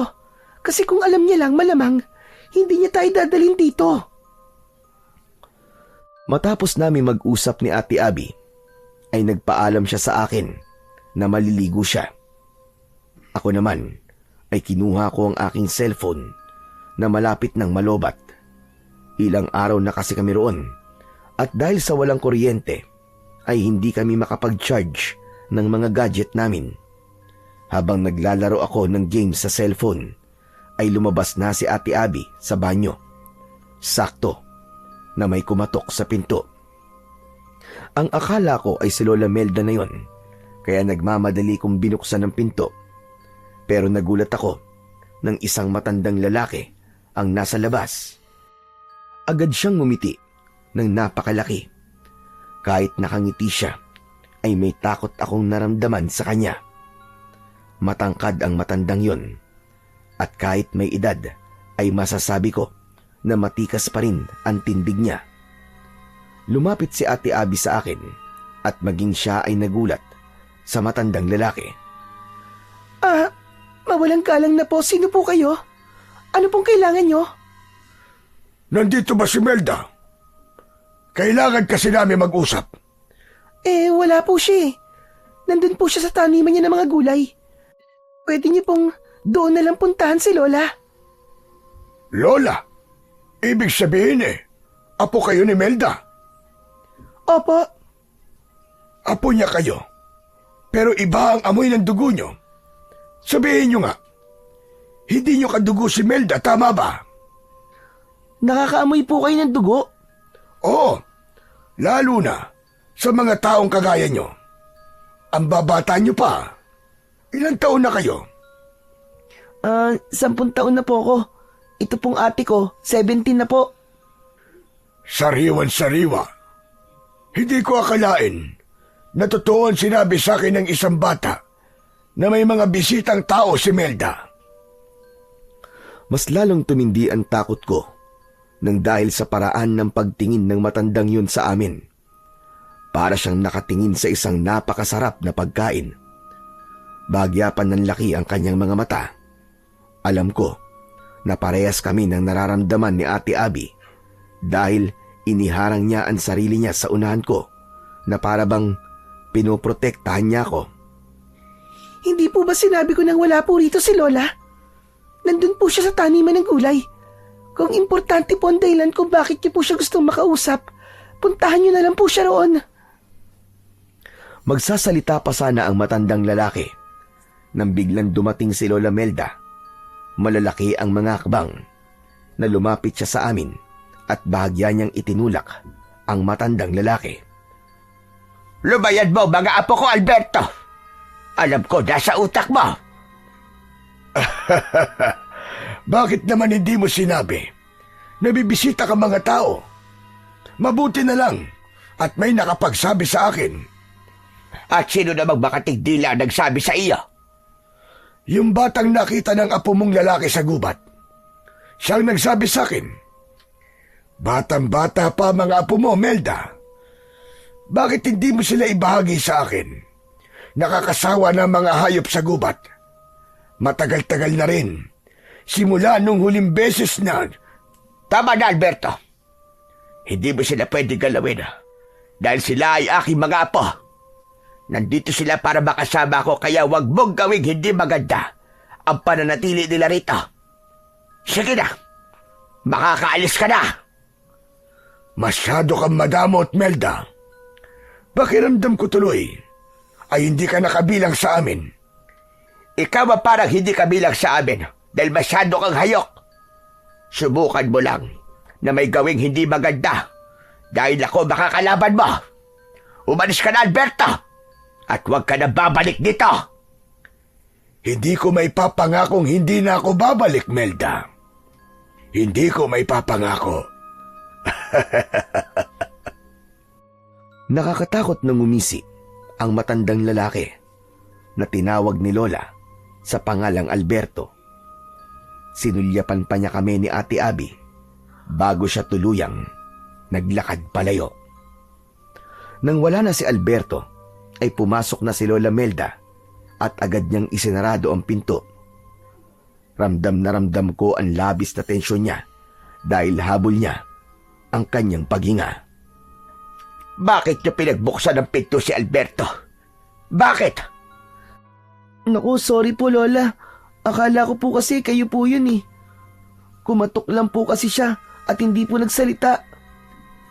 Lola, bakit parang takot na takot po kayo? Sino po ba ang Alberto na yon? Hindi niyo na kailangan malaman pa. Huwag na kayo magtanong. Basta, huwag kayo lalabas ng bahay ko kahit anong mangyari. Nagkakaintindihan ba tayo? Lola, sa tingin ko po, kailangan niyo na po sabihin sa amin kung ano ba talaga ang nangyayari. Pasensya na po. Pero ramdam po namin ni Adrian na may itinatago po kayo sa amin. Hindi po biro ang mga sinabi ni Alberto. Anong ibig niya sabihin na bakit hindi mo kami ibahagi sa kanya? Lola, maaari pong bata pa kami, pero marunong na kami makaintindi. Kaya please lang po, sabihin niyo na po ang dapat naming malaman. Wow ate, ang galing mo ah. Para kang artista. Para kang si Maricel Soriano ah. Pwede ba, Adrian? Hindi ako nakikipagbiruan sa iyo, ha? Seryoso ako ngayon. Tama ka. Tama ka, Abby. Oras na nga siguro para malaman niyo ang katotohanan. Total, alam na ni Alberto na nandito kayo. Kaya wala nang dahilan pa para maglihim ako. Mas makabubuti kung sa akin nyo na malalaman ang lahat kesa sa iba. Itong baryo ito ng mga aswang. Lahat ng taong nakatira rito ay mga aswang. Kaya wala ritong bawang at asin. Ay dahil takot sa mga yon ang aswang. Lola, ang sabi ko ay ang totoo ang sabihin nyo. Bakit kayo gumagawa ng kwentong hindi naman totoo? Ang katotohanan na gusto nyo, hindi ba? Sinasabi ko na kung ano ang totoo. Kaya ako natakot nang malaman kong isang buwan kayo mananatili rito. Ay dahil alam kong mahihirapan akong itago kayo sa mga aswang na kagaya ni Alberto. Si Alberto ay isang aswang na hayok sa laman at dugo ng tao. Hindi siya nakukontento sa mga ligaw na hayop sa gubat. Kaya mapangalib siya sa mga taong kagaya nyo. Ang sabi niyo po ay aswang ang lahat ng nakatira rito. Pero, bakit po kayo nandito? Yun ay dahil isa rin akong aswang. Kinalabutan ako sa sinabing yun ni Lola Melda. Nagtayuan ang lahat ng mga balahibo ko sa katawan. Hanggang sa napayakap ako kay Ate Abby, sabay kaming napaatras ng dahil sa takot.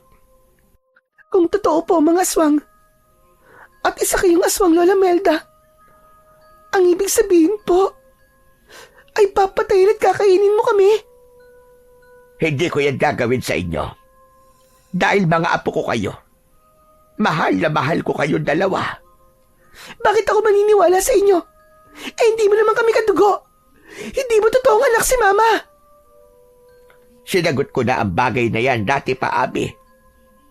Kahit hindi ko kadugo ang nanay ninyo, ay totoong anak ang turing ko sa kanya. Kaya hindi ko kayang saktan ang mga anak niya. Isipin nyo nga, kung masama akong aswang at kumakain ako ng tao, sa tingin nyo ba ay mabubuhay na matagal ang nanay nyo? Hindi ba dapat nung nakita ko siya sa gubat, ay pinatay at kinain ko na siya? Oo, isa akong aswang, pero hindi ako pumapatay ng tao, gaya ni Alberto. Hindi muna nagsalita si Ate Abby. Habang ako naman ay nakatingin lang kay Lola Melda. Parang nadurog ang puso ko nang magsimulang lumuha si Lola Melda. Maniwala kayo sa akin, mga apo. Hindi ko kayo kayang saktan. Mahal na mahal ko kayo. Dahil sa tuwing nakikita ko kayong dalawa, ay parang buhay na buhay pa rin ang inyong ina. Naramdaman ko ang sinseridad sa lahat ng sinabi ni Lola Melda. Lumapit ako sa kanya at walang takot ko siyang niyakap. Naniniwala po ako sa inyo, Lola. Kasi matagal na po kami rito ni ate. Kung masama po kayong aswang, ay dapat dati pa kayo may ginawang hindi maganda sa amin. Sorry po kung nagduda po ako sa inyo. Natatakot lang po kasi ako eh. Naiintindihan ko kayo. Hindi ako galit sa inyo. Pero, paano po si Alberto? Paano po kung bumalik siya rito? Huwag kang mag-alala. Dahil gagawin ko ang lahat, kahit ialay ko pa ang sarili kong buhay, para lang maprotektahan kayong dalawa magkapatid. Nung inampun ko ang nanay nyo, ay ginawa ko ang lahat para protektahan siya mula kay Alberto. Kung nagawa ko noon, ay sigurado ko na magagawa ko ulit yun ngayon. At sa pagkakataong ito, kayo naman ang aking proprotektahan. Masumigpit ang pagkakayakap ko kay Lola Melda. Sa ganung paraan, ay ipinaramdam ko sa kanya ang aking pasasalamat at pagmamahal. Dahil sa pagsasabi ni Lola sa amin ng totoo, ay doon ko naintindihan kung bakit ayaw niya kaming palabasin ng bahay at kung bakit marami siyang hindi sinasabi sa amin. Kahit bata pa ako, ay nauunawaan ko na mahirap para kay Lola Melda na aminin na isa siyang aswang dahil baka katakutan namin siya. Pero dahil sa napakabait niya at lalo na sa pag-aalaga niya noon kay Mama, ay mabilis naming natanggap ni Ate Abby kung sino at ano ang aming lola. Kinagabihan ay hindi kami naging kampante. Ayon kay Lola Melda, ay kailangan niyang magbantay dahil baka biglang dumating si Alberto. Hindi namin hinayaan na magbantay ng mag-isa si Lola, kaya hindi na rin kami natulog ni Ate Abby. Bukas tag-umaga ay aalis na kayo rito. Ihahatid ko kayo doon sa bayan para makasiguro ako magiging ligtas kayo. Kaya niyo ba maglakad ng mahigit 2 oras? Kakayanin po namin. Pero kayo po, baka po hindi niyo po kayanin dahil matanda na po kayo. Malakas pa ako. Kaya wag akong isipin niyo. Pasensya na kayong dalawa kung napunta kayo sa ganito sitwasyon. Kung hindi lang sana nalaman ni Alberto na nandito kayo, ay hindi kayo natatakot ngayon. Sorry po, Lola Melda. Ako po kasi ang dahilan kung bakit nalaman po ni Alberto na nandito po kami ni ate. Kung hindi po sana ako lumabas, ay hindi po ako makikita ng bata na nasa gubat. Wala na tayong magagawa pa roon para baguhin ang nakaraan. Ang kailangan na lang natin gawin ay labanan si Alberto kung kinakailangan. Isa pa, may kasalanan din ako sa inyo.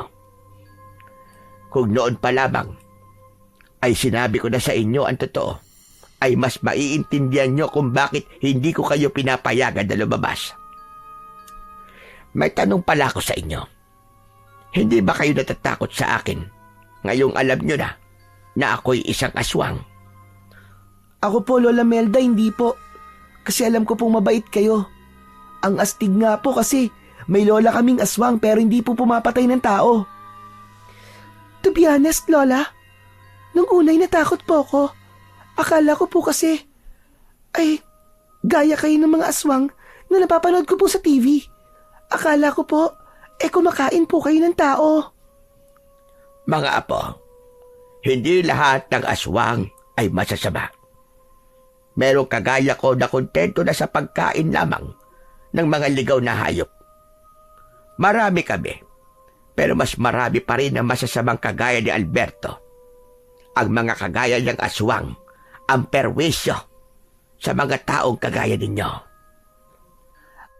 Ako rin pala, Lola, may tatanong po ako sa inyo. Ikaw po ba yung aswang na nakita namin ni ate sa likod ng bahay noong nakaraang gabi?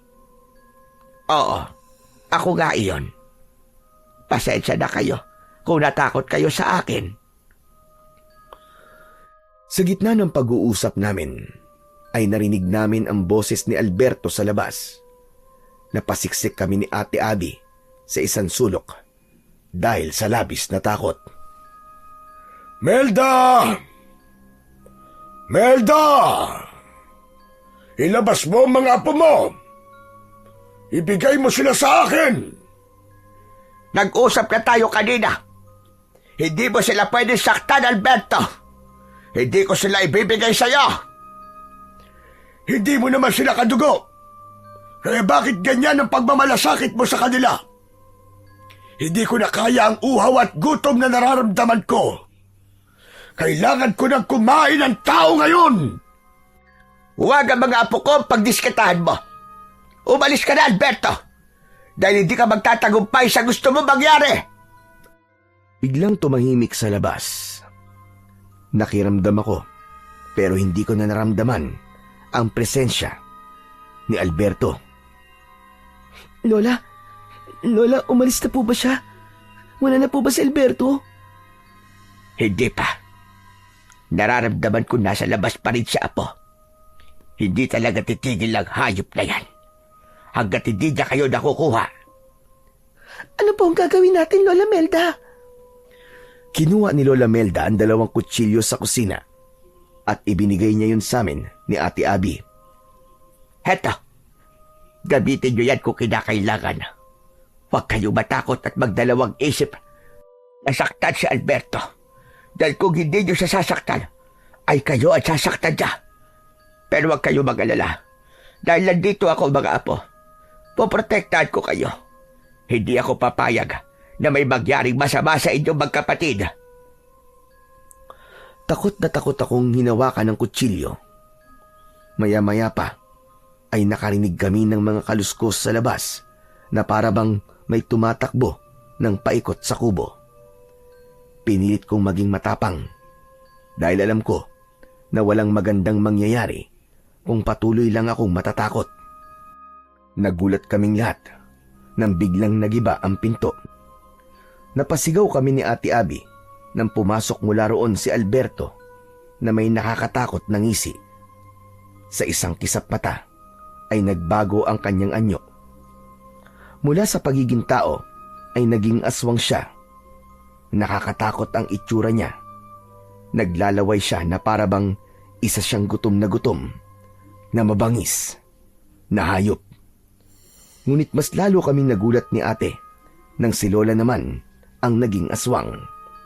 Tumayo siya sa harapan namin ni Ate Abby para hindi makalapit sa amin ang aswang na si Alberto. Subukan mo gumakbang ng isa pa at sisiguraduhin kong hindi mo magugustuhan ang gagawin ko sa'yo.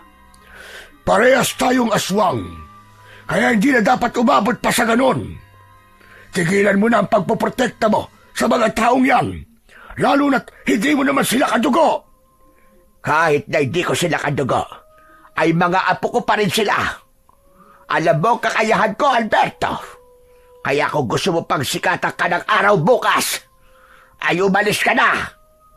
Hindi ako aalis hanggat hindi ko nakukuha ang mga apo mo. Sinunggaban ni Alberto si Lola Melda. Sinalubong naman ito ni Lola at kinalmot niya si Alberto sa dibdib. Sandaling napaatras si Alberto pero agad din yung umatake. Tatakbo sana si Alberto papunta sa amin ni Ate Abby pero mabilis siyang hinawakan ni Lola sa balikat at hinila pabalik. Nanlaki ang mga mata ko nang walang kahirap-hirap na binalibag ni Lola si Alberto. Sinunggaban yun ni Lola Melda at kinagat sa leeg. Nang lumingon si Lola sa amin ay napasinghap kami dahil hindi kami sanay na makita siya na nasaan yung aswang. Hindi na makakabago nito si Alberto. Kunin niyo ang importante niyong mga gamit at aalis na kayo rito. Nagmamadaling kinuha ni Ate Abby ang wallet niya. Dinala rin namin ang aming mga cellphone. Bumalik na si Lola Melda sa pagiging tao at nagmamadali kaming lumabas ng bahay. Iniwanan namin si Alberto na halos hindi na makagalaw. Kailangan natin bilisan. Kailangan nyo na makaalis sa baryong ito sa lalo madaling panahon. Hindi po kaya masundan po tayo ni Alberto, Lola Melda? Sa tindi ng pinsala niya, ay hindi na yung makakasunod. Kaya wag mo na siyang alalahanin. Pero Lola Melda, ang galing niyo po palang makipaglaban. Biruin niyo po, kahit mas malaki po sa inyo si Alberto, ay nabalibag niyo po siya. Dahil kapag nasaan yung aswang ako, ay mas malakas ako. Huwag na tayo magkwentuhan. Bilisan na natin. Mula sa mabilis na paglalakad, ay tumakbo na kaming tatlo. Nasa unahan namin si Lola Melda at nakasunod kami ni Ate Abby sa kanya. Hindi pa rin nawala ang takot ko. Panay ang lingon ko sa likuran namin upang masiguro ko na hindi na nakasunod doon si Alberto. Dahil sa ginawang pakikipaglaban ni Lola Melda kay Alberto, ay naipakita niya sa amin na talagang mahal na mahal niya kami at napatunayan din ni Lola na hindi lahat ng aswang ay masama. Hindi nagtagal ay nakalabas na kami sa mismong baryo pero kailangan pa naming tahakin ang napakahabang kalsada para makarating kami sa mismong bayan. Bilog ang buwan ng gabing yun, kaya kahit paano ay naaaninag namin ang aming dinadaanan. Makalipas ang ilang minuto, ay napansin ni Lola Melda na pagod na kami ni Ate Abby. Doon na niya sinabi na maaari na kaming maglakad na lamang dahil mukhang hindi na kami masusundan ni Alberto. Lola, salamat po kasi iniligtas niyo po kami kay Alberto. Hindi nyo kailangan magpasalamat sa akin. Dahil ginawa ko lang ang gagawin ng isang lola kapag nasa panganib ang kanyang mga apo. Wala akong ibang gustong mangyari ngayon, kundi ang ligtas kayong makauwi sa inyong bahay sa Maynila. Kapag po ba naihatid niyo na po kami sa bayan, ay babalik pa po kayo sa baryo niyo? Oo, pero wag kayo mag-alala sa akin. Dahil sigurado ko na hindi ako gagambalain ni Alberto kapag nalaman niya na wala na kayo sa bahay ko. Kayo lang naman ang gusto nung makuha, kaya siya nanggugulo. Ano po kaya? Kung sumama na lang po kayo sa amin, doon na lang po kayo tumira sa amin, Lola. Gustuhin ko man ay hindi maaari. Dahil ako ay isang aswang. May mga gabi na hindi ko kayang pigilan ang aking pagiging aswang dahil kailangan kong kumain ng sariwang karne ng hayop. Sigurado ko na kapag nalaman nyo ng mga tao sa inyong lugar, ay magiging malaking problema yon, hindi lang sa akin, kundi lalong-lalo na sa inyo. Biglang tumigil sa paglalakad si Lola Melda. Luminga siya sa paligid na para bang may nakikita siya na hindi namin nakikita ni Ate Abby. Lola, bakit po kayo minto? Si Alberto. Nararamdaman ko siya. Nasundan niya tayo. Mabilis kaming nagtago ni ate sa likod ni Lola nang biglang lumitaw sa aming unahan si Alberto na nasa anyong aswang. Kahit sugatan na siya, ay parang hindi man lang siya nakakaramdam ng panghihina. Agad namang nag-anyong aswang ulit si Lola Melda at inihanda niya ang kanyang sarili sa muling pakikipaglaban kay Alberto. Sa tingin mo ba, Melda, ay hahayaan ko na makaalis sa mga apo mo? Sila ang magiging hapunan ko ngayong gabi. Gutom na ako. Kaya ibigay mo na sila sa akin para matapos na tayo rito. Nakakapagsisi na hindi pa kita tinuluyan kaninang animal ka. Ito ang tandaan mo. Kailangan mo muna dumaan sa ibabaw ng aking bangkay bago mo makuha ang aking mga apo. Kung ganon, ay ikaw muna ang papatayin ko para mawala na ang sagabal sa gusto kong mangyari. Sumugod ang aswang na si Alberto kay Lola Melda. Muli itong sinalubong ni Lola, pero nang malapit na sila sa isa't isa, ay bigla na lamang nawala si Alberto. Nagulat na lang kami nang sumulpot si Alberto sa likod ni Lola Melda at bumaon sa likod ni Lola ang matutulis nitong mga kuko. Mabilis na humarap si Lola Melda, pero sinalubong siya ng pagkagat ni Alberto sa balikat. Malakas na napasigaw si Lola Melda nang dahil sa labis na sakit. Umiiyak na kami noon ni Ate Abby dahil sa pag-aalala para sa aming lola. Kahit may hawak kaming kutsilyo, ay wala kaming lakas ng loob na labanan si Alberto dahil sa nakakatakot niyang anyo. Sinuntok ni Alberto sa sikmura si Lola Melda. Nangihinang napaluhod sa lupa si Lola. Lola! Lola Melda! Tumakas na kayo. Sige na. Iwanan niyo na ako rito. Iligtas niyo ang mga buhay ninyo. Biglang niyakap ni Lola Melda si Alberto at kinagat niya yun sa leeg. Nagpumigla si Alberto pero hindi yun pinakawalan ni Lola Melda. Umalis na kayo habang kaya ko pang pigilan ang hayop na ito. Sige na mga apo. Umalis na kayo. Pero Lola, hindi ka po namin pwedeng iwanan. Huwag niyo akong intindihin. Kaya ko ang sarili ko. Bilisan niyo na. Umalis na kayo. Adrian, tara na! Sundin na lang natin ang sinasabi ni Lola! Labag man sa aking kagustuhan na iwanan si Lola Melda sa ganung sitwasyon, ay wala na akong nagawa kundi ang sumama kay Ate Abby sa pagtakbo palayo. Nalagpasan namin sina Lola Melda at Alberto na nagpapambuno. Ate, si Lola, baka anong mangyari sa kanya? Wala na tayong magagawa para tulungan siya. Kailangan nating iligtas ang ating mga sarili. Hindi ko napigilang lumingon at nanlaki ang mga mata ko nang makita kong binuhat ni Alberto si Lola Melda at ibinalibag sa gitna ng kalsada. Padapang bumagsak si Lola at hindi na siya gumalaw. Ngumisi si Alberto at mabilis siyang sumugod papunta sa amin. Ate! Si Alberto! Nagulantang si Ate Abby nang makita niyang palapit sa amin si Alberto. Ang buong akala ko ay tatakbo siya, pero iniharang niya ang kanyang sarili. Matapang niyang itinutok sa aswang ang hawak niyang kutsilyo. Huminto ang aswang ng ilan dipa ang layo sa amin at nakakaloko siyang tumawa. Nagmala ka pala sa yun, Lola. Parehas kayong matapang, Ining. Pero kung inaakala mo na matatakot ako sa kutsilyo mo, ay nagkakamali ka. Huwag na huwag mong sasaktan ang kapatid ko.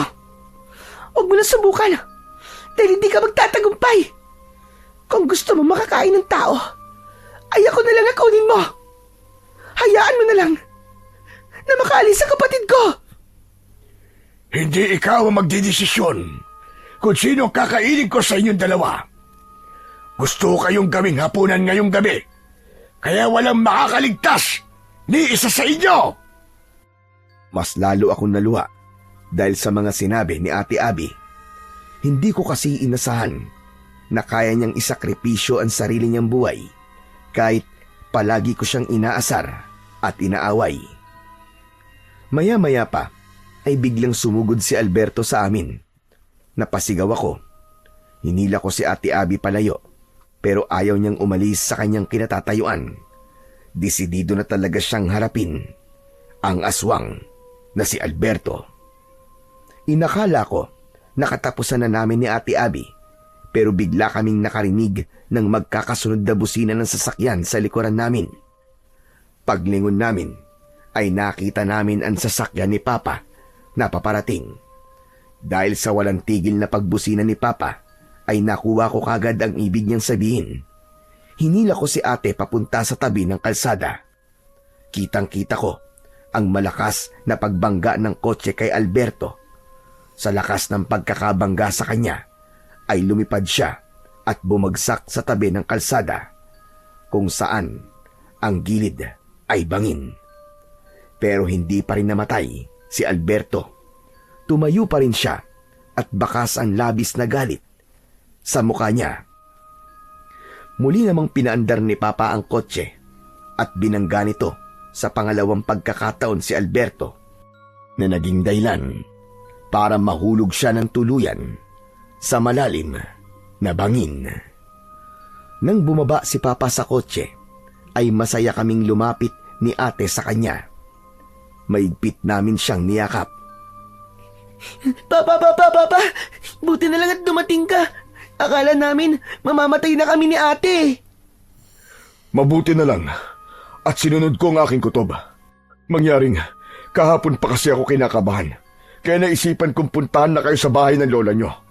Hindi ko naman akalain na ganito ang sasalubong sa akin dito. Sino ba ang lalaking yun? At bakit ganun ang itsura niya? Papa, aswang po siya. Ang totoo po niyan ay tumakas po kami sa kanya kasama po si Lola Melda. Teka, si Lola, kailangan po natin siya madala sa ospital. Nagmamadali naming nilapitan si Lola Melda na nasa anyong tao na. Ngumiti siya sa amin sa kabila ng mga sugat niya. Dexter, salamat naman at dumating ka. Ilayo mo na mga anak mo rito at huwag na kayong babalik dito kahit kailan. Kailangan po namin kayo madala sa ospital para magamot po mga sugat ninyo. Binuhat ni Papa si Lola. Inilagay niya si Lola sa backseat at sinamahan ko siya roon. Si Ate Abby naman ay sa unahan umupo. Nang umandar na ang sasakyan, ay doon ko nasabi sa akin sarili na ligtas na kami mula kay Alberto. Tinignan ko si Lola Melda at ngumiti ako sa kanya. Lola Melda, maraming salamat po. Mahal na mahal po kita. Lola, wag na po kayong mag-alala. Kasi, ligtas na po tayo. Nahihirapang ngumiti si Lola Melda. Ipinikit niya ang kanyang mga mata at isinandal niya ang ulo niya sa balikat ko. Nang gabing yun, napatunayan ko na kahit hindi namin kadugo si Lola Melda, ay handa pa rin siyang isakripisyo ang sarili niyang buhay para sa amin ng ate ko. Nang nadala na namin si Lola Melda sa malapit na ospital, ay doon na namin ipinaliwanag kay Papa ang lahat. Wala kaming inilihim sa kanya, kahit pa ang pagiging aswang ni Lola Melda. Nung una, ay halatang hindi niya matanggap ang mga sinabi namin. Pero nang si Lola Melda na mismo ang nagpaliwanag kay Papa, ay doon na siya naniwala. Tinanggap naman ni Papa si Lola Melda dahil alam niya kung gaano ito kabait at kabuti. Nang nakalabas na si Lola Melda sa ospital, ay bumalik siya sa kanyang baryo, habang kami naman ay nagbalik na sa Maynila. Paminsan-minsan ay dumadalaw siya sa amin sa Maynila at nalaman namin na namatay pala si Alberto sa pagkakahulog nito sa malalim na bangin. Ang pangyayaring yon sa aming buhay ang naging daan para magkaayos kami ng tuluyan ng aking ate Abby. Napagtanto namin na sa uli ay kami pa rin ang magtutulungan. Doon ko naunawaan na kami lang ni ate Abby ang tunay na magkakampi. At yun ang aral na hindi ko makakalimutan magpakailanman.